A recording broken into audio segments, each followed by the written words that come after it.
सबसे पहले फ्रेंड्स, हमारी ओर से अंग्रेजी नववर्ष की आप सभी को बहुत बहुत बधाइयाँ।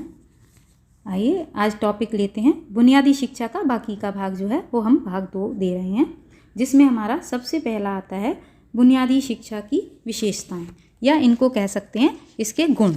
तो इन गुण में जो इसके गुण थे, सबसे पहला गुण है क्रिया प्रधान। यानी ये जो शिक्षा थी ये पूरी तरीके से कार्य करने की पद्धति पर आधारित थी, यानी अनुभव के आधार पर जो है अनुभव पर आधारित थी पूरी तरीके से। और जो बालक था वो क्या करता था, इस समय हस्तशिल्प के क्षेत्र में बहुत सक्रिय रहने के बाद में अनुभवों की प्राप्ति करता था। तो ये थी क्रिया प्रधान। सेकंड पॉइंट इसका है बालक प्रधान शिक्षा, अर्थात ये एक बाल केंद्रित शिक्षा थी। नई तालीम जो थी वो बाल केंद्रित शिक्षा थी। इसमें जो बच्चा था वो ग्राहक के रूप में भर्ती किया जाता था और उसे उसकी आवश्यकता के अनुसार उसको शिक्षित कर दिया जाता था। इसके बाद थर्ड पॉइंट है इसमें घर और स्कूल में सामंजस्य।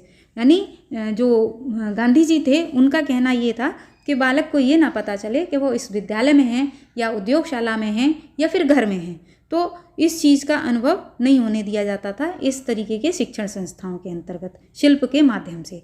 अगला पॉइंट है आर्थिक आधार पर।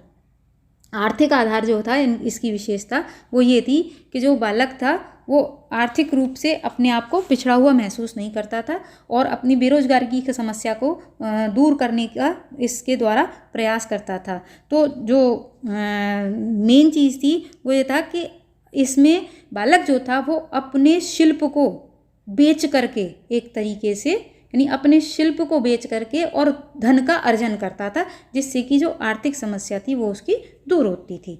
अगला पॉइंट है सामाजिक आधार। यानी शिल्प के माध्यम से एक तरीके से वो सभ्य समाज का नागरिक बन जाता था, व्यापारी बन करके, कि वो अपने शिल्प को बेचता था और उसके बाद धन का अर्जन करता था। और जब धन का अर्जन होता था तो वो सभ्य समाज के अंतर्गत आने लगता था, यानी थोड़ा उच्च स्तर उसका हो जाता था, रहन सहन और ये सारी चीज़ें। और उसमें हस्तशिल्प के माध्यम से उसमें क्या है, जो युग सेवा यानी लोगों की सेवा और स्नेह, सहयोग और सहिष्णुता, आत्मसंयम और आत्मविश्वास, इस तरीके के गुणों का विकास हो जाता था। अगला पॉइंट है इसमें मनोवैज्ञानिक आधार। तो मनोवैज्ञानिक आधार ये था कि बुनियादी शिक्षा जिस समय बालक ग्रहण करता था तो उसके मन पर बड़ा अनुकूल प्रभाव पड़ता था। जब अनुकूल प्रभाव ये पड़ता था, उसके दिमाग में ये रहती थी कि मैं कुछ ना कुछ सीख जाऊंगा, कोई ना कोई हुनर मेरे पास आ जाएगा, जिसके कारण मैं आराम से अपना जो है जीवन यापन कर सकूंगा। तो वो भविष्य के लिए मानसिक रूप से तैयार हो जाता था। अगला पॉइंट है श्रम का सम्मान।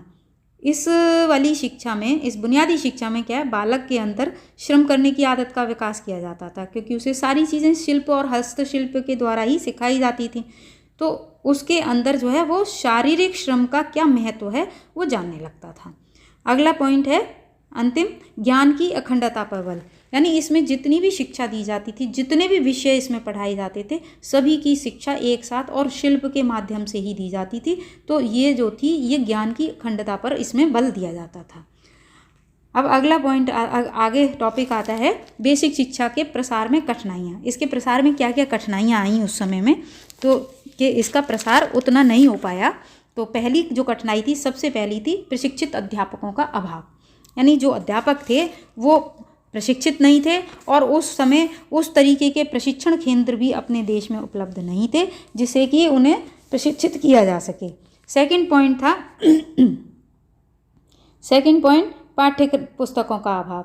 यानी जो समय चल रहा था उस समय वैसे भी पाठ्य पुस्तकों को अधिक महत्व नहीं दिया जाता था, तो और बेसिक शिक्षा प्रदान करने के लिए तो बिल्कुल ही महत्व नहीं था, तो उसमें पाठ्य पुस्तकों का बहुत ज़्यादा अभाव था, तो जिसकी वजह से इसके प्रसार में बहुत अधिक कठिनाइयाँ आईं।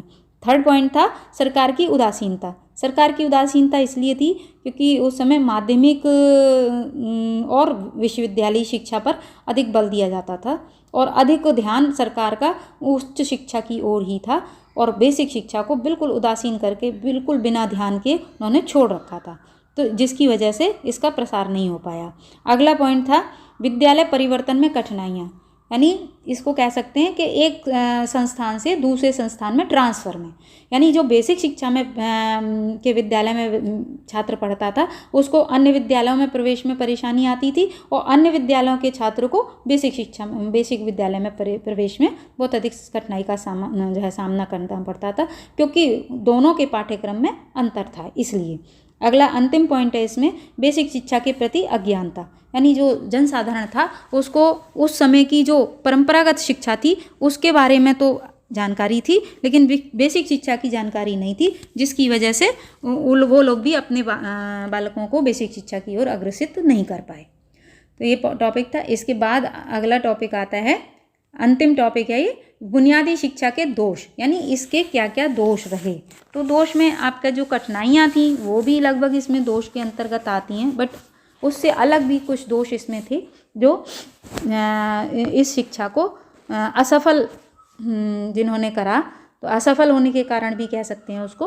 तो इसमें सबसे पहला पॉइंट जो आता है वो है कि ये गांवों में लागू की जानी चाहिए थी, जबकि इसको शहरों में भी लागू किया गया था, जो सही नहीं रहा। क्योंकि शहरों में तो वैसे ही उन्नत स्तर के विद्यालय थे, तो जो वो थे गार्जियन थे वो अपने बच्चे को उन्नत विद्यालय में ही भेजना पसंद करते थे, और शहर अच्छे लोगों का था, सभ्य समाज का कह सकते हैं आप उस समय। सेकंड पॉइंट है, ये बालक को केवल उद्योगपति ही बना सकती थी, यानी इसमें क्या है, अधिकतर शिक्षण उद्योगशाला में दिया जाता था, तो वो केवल उद्योगपति बनाने में इसमें सफलता हासिल हुई थी। थर्ड पॉइंट था, बालक की मानसिक और शारीरिक क्षमता का कोई तालमेल नहीं था। मानसिक और शारीरिक क्षमता, यानी मानसिक रूप से और शारीरिक रूप से वो कमज़ोर हो जाता था बच्चा, उन दोनों में कोई तालमेल नहीं बैठ पाता था। कि मानसिक रूप से तो वो कर रहा है कि हाँ भाई हम इतनी मेहनत कर रहे हैं, बहुत मेहनत कर रहे हैं, मेहनत के बाद भी उसको उतनी सफलता नहीं मिलती थी, और शरीर में कमज़ोरी उसकी आने लगती थी, काम करते करते थकान महसूस करने लगता था, तो दोनों में तालमेल नहीं हो पाता था। अगला पॉइंट है, ये समय को नष्ट करती थी। समय को नष्ट इसलिए करती थी कि उस समय चूँकि गांधी जी की शिक्षा थी, तो उन्होंने अधिकतर किस पे, खादी पर बल दिया था, और खादी के लिए तकली का प्रयोग अधिक किया जाता था, तो बालक जो था बहुत अधिक समय लगा करके बहुत कम ही सूत काट पाता था उसके लिए, और जब बहुत अधिक समय लगा करके और कम सूत मिलता था तो उसका समय जो था वो अधिकतम नष्ट ही होता था। ठीक है, अगला पॉइंट है, यह शिक्षक कम आयु में ही बालक को शिल्प से बांध देती थी। हाँ, बहुत कम आयु में ही और श्रम करना सिखाती थी, शिल्प से बांध दिया करती थी, और कहना चाहिए कि वो अपने उसी शिल्प में लगा रहता था, और आगे तक वेतन का जो है उसका अच्छे से, और उसकी वजह से क्या है, बालक अधिक से अधिक मेहनत करता था, उसके बावजूद भी शिक्षकों का वेतन इससे नहीं निकल पाता था। अगला पॉइंट है, इस शिक्षा को बालक अधिक श्रम करने पर भी खर्च नहीं उठा रहा। हाँ, इस शिक्षा से अधिक श्रम करता था लेकिन उतना उसका खर्चा वो निकाल नहीं पाता था, आयु उसकी उतनी कम होती थी, और आयु के अनुसार वो श्रम करता था, और अपने श्रम अधिक से अधिक श्रम करने के बाद भी खर्चा पूरा नहीं निकाल पाता था। इसके बाद है कि बेसिक शिक्षा का उस मशीनी युग में कोई विशेष कार्य नहीं था, कि मशीनी युग चल रहा है और आप बुनियादी शिक्षा को लाना चाह रहे हैं, तो बुनियादी शिक्षा जो वो प्राचीन रूप लिए हुए थी, पुराना रूप लिए हुए थी, जो अधिक समय तक फिर नहीं चल पाई। अगला पॉइंट है, इसमें जो शिक्षालय थे वो शिक्षालय कम और उद्योगशाला अधिक प्रतीत होती थी। ऐसा लगता था जैसे कि वो कहते हैं ना कि एक फैक्ट्री चल रही हो, हाँ, उस तरीके का लगा करता था, बल्कि वो विद्यालय नहीं लगता था। अगला अंतिम पॉइंट है, बुनियादी विद्यालय साधारण विद्यालय से अधिक महंगे थे, महंगा अधिक था, जिसकी वजह से उसका प्रचार नहीं किया जा सका। तो ये थे आपके सारे पॉइंट। आज बुनियादी शिक्षा हमारी ख़त्म हो गई। अगर आपको हमारा वीडियो पसंद आया तो आप इसे लाइक करें, शेयर करें और अधिक से अधिक सब्सक्राइब भी करें। धन्यवाद।